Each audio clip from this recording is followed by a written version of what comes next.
स्वामी म्हणतात, नाती तीच जपा जी तुम्हाला जपण्याचा प्रयत्न करतात. कुठलाच आणि कोणताच प्रवास सोपा नसतो. म्हणून कधीच कोणाच्या आयुष्याची स्वतःशी तुलना करू नका. कारण ज्याला ठेस लागते त्यालाच त्याच्या वेदना माहीत असतात. आपलं आयुष्य आपल्या पद्धतीने जगा. लोकांसारखं जगायला जाऊ नका. अवधूत चिंतन श्री गुरुदेव दत्त. श्री स्वामी समर्थ. जय जय स्वामी समर्थ. अशाच मोटिवेशन व्हिडिओसाठी आपल्या चॅनलला सबस्क्राईब, लाईक आणि शेअर करा. कमेंटमध्ये अशक्य ही शक्य करतील स्वामी टाईप करा. स्वामी तुमच्या सर्वांच्या सर्व चांगल्या इच्छा नक्कीच पूर्ण करतील, हीच मी स्वामीचरणी प्रार्थना करते आणि आजच्या आपल्या स्वामी संदेशला सुरुवात करते. स्वामी म्हणतात, बाळा, अतिविचार करून मनाला त्रास देऊ नका. कारण तुमच्या आयुष्यात जे लिहिलेलं असतं ते घडतं आणि ते घडल्याशिवाय राहत नाही. प्रत्येक वेळ ही सारखी नसते. म्हणून परिस्थितीनुसार स्वतःला सावरत आनंदाने जगायला शिका. नामस्मरण केल्याने संकट यायचं थांबतील नाही. संकट हे आपल्या कर्माचे भोग असतात, ते आल्याशिवाय राहत नाही. पण नामस्मरणाने त्या संकटाची तीव्रता कमी होते आणि आपल्याला संकटातून मार्ग मिळते. इतका चांगला स्वभाव ठेवा की क्षणभर भेटलेली व्यक्तीही तुम्हाला आयुष्यभर विसरणार नाही. माणसाची एकदा का सहनशक्ती संपली की तो भांडत नाही, तक्रार करत नाही, अपेक्षाही ठेवत नाही, समजावून सांगत नाही. तो फक्त शांत होतो, बदलतो आणि तो बदल आणि ती शांतता सगळ्यात जास्त बोलकी असते. जिथे आपलं चुकतंय तिथं खरं बोलण्याची हिंमत ठेवा. जगाला नाही पण मनाला नक्की समाधान मिळेल. वेळेनं सांगितलं की लोक बदलतात आणि माझ्या स्वामींनी सांगितलं की वेळ देखील बदलते. स्वामींचं एक वाक्य आहे, आजही मनात कोरलंय, तू फक्त चांगलं राहा, हिशोब देव करेल. ज्या दिवशी माणूस समजेल की समोरचा माणूस चुकीचा नाही, फक्त त्याचे विचार आपल्यापेक्षा वेगळे आहेत, त्या दिवशी त्याच्या जीवनातील अनेक गैरसमज हे दूर होतील. जो व्यक्ती आपल्या आयुष्यात माणुसकी जपतो तो नक्कीच विचारांनी सगळ्यांपेक्षा मोठा ठरत असतो. नाती निभावणं प्रत्येकाला जमत नाही. कारण नाती जपताना दुसऱ्याच्या आनंदासाठी स्वतःचं मन सुद्धा आपल्याला दुखावं लागतं. इथंच कमवायचं आहे आणि इथंच गमवायचं आहे. म्हणूनच कोणाला काही देता नाही आलं तरीही चालेल, पण कोणाचे मन मात्र दुखवू नका, कोणाचा अपमान करू नका, कोणाच्या मनाला लागेल असं बोलू नका. कारण माणुसकीची मोल हे पैशापेक्षा खूप मोठं असतं. अक्षर कितीही सुंदर असलं तरी सगळ्यात आधी फळाखोड झालेल्या अक्षरांकडेच लक्ष जात असतं. तसंच आपण कितीही चांगलं वागा, समोरचा आपल्या फक्त चुका शोधणार असतं. कोणाचं वाईट करून आपलं चांगलं होईल अशी अपेक्षा कधीच करू नका. कारण एक वेळ साथ देईल पण कर्म नाही. जेव्हा आपल्या भावना कोणाला समजत नसतात तेव्हा आपण स्वतःशीच संवाद साधू लागतो. ज्यांनी तुला रडवलं, तुला त्रास दिला, त्यांना त्याच्या कर्माची शिक्षा मिळणार. स्वामी म्हणतात, तू काळजी करू नको. समुद्र गोड नाही म्हणून तो कमी मौल्यवान ठरत नाही. उलट त्याचा खारटपणाच त्याला प्रत्येक बाटलीत कैद होण्यापासून वाचवतो. आयुष्यातही असंच असतं. प्रत्येकाला खुश करण्यापेक्षा स्वतःचं अस्तित्व जपणं जास्त महत्त्वाचं असतं. जेव्हा आरशात दिसणाऱ्या माणसावरच सर्वात जास्त विश्वास ठेवायला शिकतो, कारण वेळेनुसार माणसं बदलतात पण स्वतःवरचा विश्वास शेवटपर्यंत साथ देतो. पारख झाल्यावर त्याग करण्यास उशीर करू नका. माणसाची पारख झाल्यावर त्याग करायला उशीर करू नका. कारण चुकीच्या माणसांना, खोट्या नात्यांना आणि वाईट सवयींना धरून ठेवलं की सुख आणि शांतता दोन्हीही दूर जातात.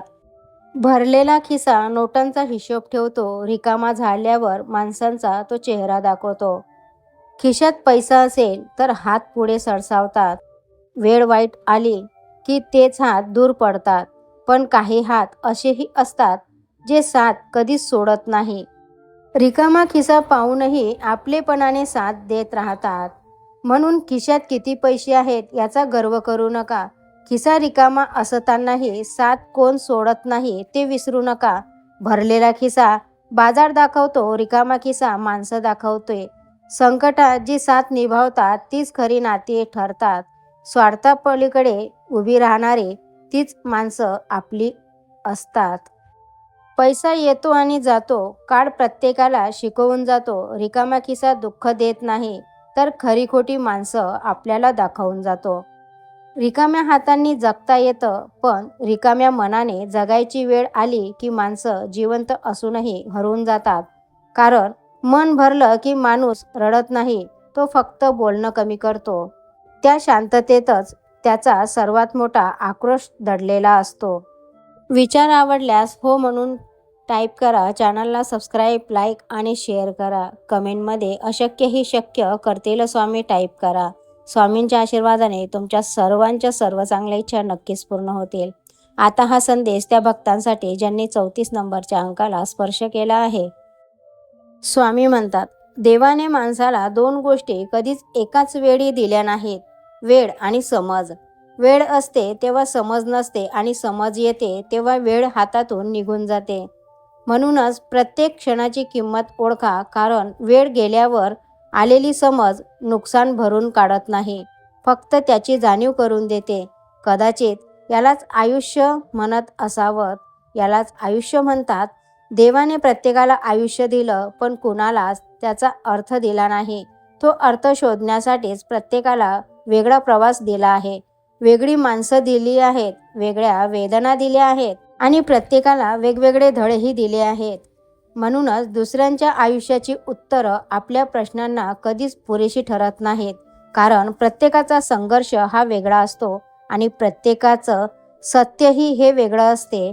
लोक म्हणतात नशिबात असेल तर मिळेल, पण माझा अनुभव सांगतो, स्वामी सोबत असतील तर नशिबात नसलेल्या गोष्टीसुद्धा आपल्याला मिळतात. तुमचा विश्वास असेल तर चॅनलला सबस्क्राईब करून श्री स्वामी समर्थ टाईप करा.